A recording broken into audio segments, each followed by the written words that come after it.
మేము బీఆర్ఎస్ లోనే ఉన్నామని చెప్పి అన్నారట. ఎవరన్నారు? బీఆర్ఎస్ లో స్పీకర్ కు 5 ఫిరాయింపుల ఎమ్మెల్యేల సమాధానం, మరో 5 సభాపతి నోటీసులు. పార్టీ మారిన 5 ఎమ్మెల్యేలు స్పీకర్ నోటీసులకు సమాధానం ఇచ్చినట్టు తెలిసింది. తాము బీఆర్ఎస్ లోనే ఉన్నామని పేర్కొన్నట్టు సమాచారం. మరో 5 ఫిరాయింపు ఎమ్మెల్యేలు సైతం సభాపతి నోటీసులు జారీ చేశారంటూ లాస్ట్ కాళ్ళకి మొన్నలాగా మనం అనుకున్నాం. ఎటు ఉన్నారో చెప్పుండ్రి, మీరు ఆ గట్టును ఉన్నారా, ఈ గట్టును ఉన్నారా, అసలు మీరు ఏ గట్టును ఉన్నారు అని చెప్పి అడిగితే మేము ఇండ్లు ఉన్నామని చెప్పిన వాళ్ళు కొంతమంది, అల్లు ఉన్నామని చెప్పిన వాళ్ళు కొంతమంది, ఎండ్లు ఉండాలో అల్లు ఉన్నామని చెప్పిన వాళ్ళు కూడా కొంతమంది. కానీ చివరికి ఏం చేసారు చూసిర్రా? పార్టీ కండువా కప్పుకొని ముఖ్యమంత్రి రేవంత్ రెడ్డి సమక్షంలో ఎన్నోసార్లు ఆ పార్టీకి సంబంధించినటువంటి మీటింగ్లలో హాజరయ్యి ఫైనల్ గా మేము ఇలా చేరలేదు, ఇంకా బీఆర్ఎస్ తోనే ఉన్నామని సిగ్గు లేకుండా చెప్పిండ్రు. ఇప్పుడు ఈ 5 ఎమ్మెల్యేలని మరి బీఆర్ఎస్ ఎట్లా తీసుకుంటది? మరి తీసుకుంటుందా? అవును మీరు మా ఎమ్మెల్యేలే అని చెప్పి అంటారా? ఎట్టి పరిస్థితులలో చెప్పదు. అందుకే ఆ కొద్ది మంది పైన ఆల్రెడీ సుప్రీంకోర్టుకు కూడా వెళ్ళిండ్రు, పిటిషన్స్ కూడా వేసిరు. అందుకోసానికే ఇలా స్పీకర్ పైన నోటీసులు ఇచ్చేంత ఒత్తిడి పెరిగింది, ఇవ్వాల్సి వచ్చింది. లేదా వాళ్ళని భవిష్యత్తులో అనర్హత వేటు కూడా వేయాలి, వాళ్ళ పైన వేస్తారు. అయితే అంతలోపు వీళ్ళు ఇప్పుడు భయపడి 5 ఎమ్మెల్యేలు. మన ఛానల్లో ఒక వీడియో ఉంటుంది, ఒక వీడియో పెట్టినాము. అందులో సస్తున్న కొంతమంది ఎమ్మెల్యేలు అని పెట్టినాం మనం. వాళ్ళు ఎంతలా సస్తున్నారు అంటే భయంతో సస్తున్న ఎమ్మెల్యేలు. వాళ్ళు ఏ గట్టున ఉన్నారో వాళ్ళకు కూడా తెలుస్తలేదు అని చెప్పినా చూడండి. ఎగ్జాక్ట్ గా ఇలా వాళ్ళు మళ్ళా బీఆర్ఎస్ కే మొగ్గు చూపి మేము ఇలానే ఉన్నామని చెప్పడానికి ప్రయత్నం చేస్తా ఉన్నారు. ఇగో ఇక్కడ ఏం జరిగిందంటే ఇది ఒకసారి చూద్దాం. ఇక 5 నోటీసులు ఇచ్చారంటే 5 పని ఖతం అయిపోయినట్టే, నో డౌట్. అది ఇంకొక 5 విషయంలో మళ్ళీ ఏమన్నా లీగల్ ఒపీనియన్స్ ఏమైనా తీసుకుంటారేమో, బట్ 5 చోట్ల మాత్రం ఇక ఛాన్స్ ఉంటది. ఇగో బీఆర్ఎస్ ఫిరాయింపు ఎమ్మెల్యేల సమాధానం, మరో 5 స్పీకర్ ప్రసాద్ కుమార్ నోటీసులు. బీఆర్ఎస్ నుంచి కాంగ్రెస్ లో చేరిన ఎమ్మెల్యేలు స్పీకర్ గడ్డం ప్రసాద్ కుమార్ ఇచ్చిన నోటీసుకు వివరణ ఇచ్చారు. Gadwal MLA Krishnamohan Reddy, Rajendranagar MLA Prakash Goud, Patancheru MLA Gudem Mypal Reddy, Bhadrachalam MLA తెల్ల వెంకట్రావు, షేర్లింగంపల్లి ఎమ్మెల్యే అరకపూడి గాంధీ సమాధానం ఇచ్చినట్టు తెలిసింది. వాటితో పాటు మిగిలిన 5 నోటీసులకు ఎమ్మెల్యేలు వాటితో పాటు మిగిలిన 5 ఎమ్మెల్యేలకు నోటీసులు జారీ చేశారు. వారు కూడా త్వరలోనే సమాధానం ఇవ్వనున్నట్లు సమాచారం. వారంతా తాము బీఆర్ఎస్ లోనే కొనసాగుతున్నామని వివరణ ఇచ్చినట్లు తెలిసింది.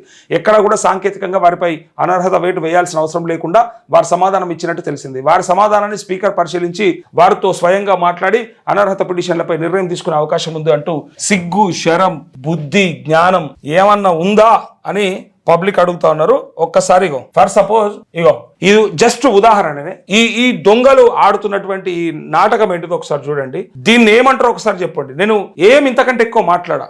ఎందుకోసం మాట్లాడా అంటే ఇక సిగ్గు శరం లేనోళ్ళు ఇక మేము ఇట్లనే మాట్లాడతాం, మేము ఇట్లనే ఉన్నాం, మాకేం సంబంధం లేదు అని అంటే ఇక ఇంతకంటే ఇంకేం మాట్లాడతాం? ఈ సన్నాసవులు గూడెం మైపాల్ రెడ్డి ఇంత మంచిగా ఒకసారి చూడండి, జూమ్ చేయ బాను, పక్కన దామోదర్ రాజనరసింహ, ఇటు పక్క జగ్గారెడ్డి, ఈయనైతే రేవంత్ రెడ్డి మనకు ఎరక, మన ముఖ్యమంత్రి. ఈ మధ్యలో ఉన్న ఈ దొంగోలు, ఈ దొంగ బర్రెయవలు, ఈ దున్నపోతవులు అని ఇలా పటాన్చెరు ప్రజలు అడుగుతా ఉన్నారు. ఇంకొక మాట అంటా ఉన్నా, అంటే నువ్వు ఎవరిని మోసం చేయదలుచుకున్నావు? స్పీకర్ని మోసం చేస్తావు, నమ్మి గెలిపించిన పార్టీని మోసం చేస్తావు, పైగా ఇప్పుడున్నటువంటి కాంగ్రెస్ పార్టీని కూడా మోసం చేస్తూ నేను అసలు చేరనే లేదు, నేను బీఆర్ఎస్ లోనే ఉన్నా అని చెప్పి మరి పటాన్చెరు ప్రజలని ఎందుకు వంచదలుచుకున్నావు చెప్పు నువ్వు నాకు. నేను అడుగుతా ఉన్నా సూటిగా, పటాన్చెరు ప్రజలు పిచ్చోళ్ళ? వాళ్ళకి కనిపిస్తలేదా? వాళ్ళకి తెలుస్తలేదా? నువ్వు దొంగవైతే మరి ఇలా చెప్పినావు కదా ఈ మాట, మరి ఈ ఫోటో నువ్వు దొరవైతే ఇది చూపెట్టు. ఇది చూపించి నేను ఇంకా బీఆర్ఎస్ లోనే ఉన్నా అని చెప్పి ధైర్యం నీకు ఉందా? ఈ కటౌట్ పటాన్చెరు ప్రజలు వేస్తే మరి వాళ్ళకి సమాధానం చెప్తావా? ఈ ఫోటో ఏంటిది అసలు? ఈ కండువ అయ్యింది ఫస్ట్ నీ మెడల. కొంచెమన్నా చెప్పేటప్పుడు అరే మరి ఏమన్నా అనుకుంటారేమో, జీడి గింజ అన్నట్టు అయిపోయి. ఇది ఎట్లా అయిపోయిందంటే జీడి గింజ ఏమో సిగ్గులేదా అంటే నాకేం సిగ్గు, నేను నల్లగా ఉన్నాను అన్నదట. అట్లనే ఉన్నది నా పరిస్థితి. ఆ జీడి గింజ అంటే సిగ్గుపడుతుంది. ఇప్పుడు అది కూడా సిగ్గుపడే పరిస్థితి తెచ్చిండి నేను. అరే నేను చేరలేదని ఎట్లా చెప్తావా నువ్వు? నాకు స్పీకర్ నాకు అర్థమైతలేదు. ఇప్పుడు స్పీకర్కి నువ్వు చెప్పింది ఏంది? నేను ఇంకా బీఆర్ఎస్ తోనే ఉన్నా. మరి ఇదేంది కథ? దీని ఎవడు అడగాలి? అంటే మీరు 4 కోట్ల తెలంగాణ సమాజాన్ని మోసం చేయదలుచుకున్నారు.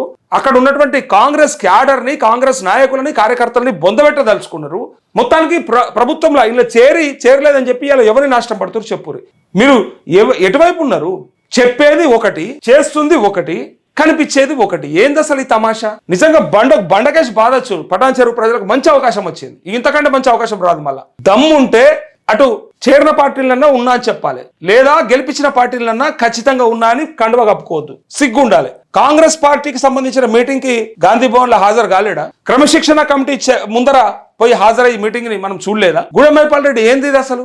ఇంకా మిగిలిన వాళ్ళందరి సంగతి చెప్తా ఉన్నా, మిగిలిన 4 పాటు ఈయన కూడా. మరి నువ్వు ఆ పార్టీలో చేరినప్పుడు ఈ కండువ అయింది, ముఖ్యమంత్రి అయింది, పైగా దీంతో పాటు నువ్వు పిసిసి క్రమశిక్షణ కమిటీ ముందు ఎందుకు పోయి మా ఆనాడు మరి ఆ మీటింగ్లో పార్టిసిపేట్ చేసినావు, వివరణ ఎందుకు ఇచ్చుకున్నావు? మరి నీ పార్టీ ఆఫీస్లో కూడా వెనకాల కేసీఆర్ బొమ్మ ఉన్నదేంది అని అడిగితే ఆనాడు నువ్వు లవ్ల పార్టీ అన్నవా ఏ పార్టీ అన్నవా కాంగ్రెస్ని ఇష్టం ఉన్నట్టు అని పాడేసినావు. నీకు ప్రేమ ఉన్నదంటావు కానీ పార్టీలో ఉండవు, ఇక్కడ జాయిన్ అవుతావు కానీ నేను లేనంటావు. ఏంది ఈ దొంగ నాటకాలు? చూస్తే తెలుస్తలేదా? ఇక దీన్ని ఇంకెవరేం చెప్పాలి? ఇక మీకు ఇది ప్రజలు తెలుసుకోవాలి. నిజంగా చెప్తా ఉన్నా కదా, తెలంగాణ సమాజమే తెలుసుకోవాలి. ఒక పార్టీ బీఫామ్ మీద గెలిచి ఇంకో పార్టీలో చేరి పైగా ఆ పార్టీలో నేను లేను అని చెప్పి ఇలా సిగ్గు లేకుండా ఉంటే మరి అంటే అనర్హత పడొద్దు అని చెప్పి ప్రయత్నం అంటే దీనికంటే రాజీనామా చేసి సపడే కూకున్నది నేను. ఇంత దారుణంగా అబద్ధాలాడే బదులు, ఇంత దారుణంగా ప్రజల్ని మోసం చేసే బదులు నాతోని కావు రాజకీయాలని చెప్పి సపడే కూకోవాలి, లేదా ప్రజలే ఉరికిచ్చి కొట్టాలి. ఇంకొకసారి ఎవడు ఇట్లాంటి పిచ్చి పనులు చేయరు. నీకు ఇచ్చింది నిన్న గెలిపించింది ఎందుకు?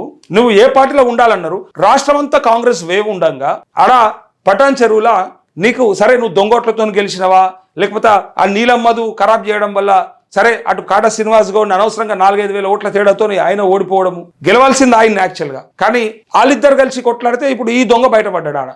ఈ బయటపడ్డోడు ఇవాళ ఉన్నాడా అంటే ఇటు లేడు అటు లేడు ఎటు లేడు, కనీసం ప్రజల వైపు కూడా లేడు. ప్రజా సమస్యలు జీరో నేను అనేది పరిష్కారం, ప్రజా సమస్యల పరిష్కారం జీరో. అరే అసలు నాకు అర్థమే అవుతలేదు, అసలు ఏం పని చేయడు.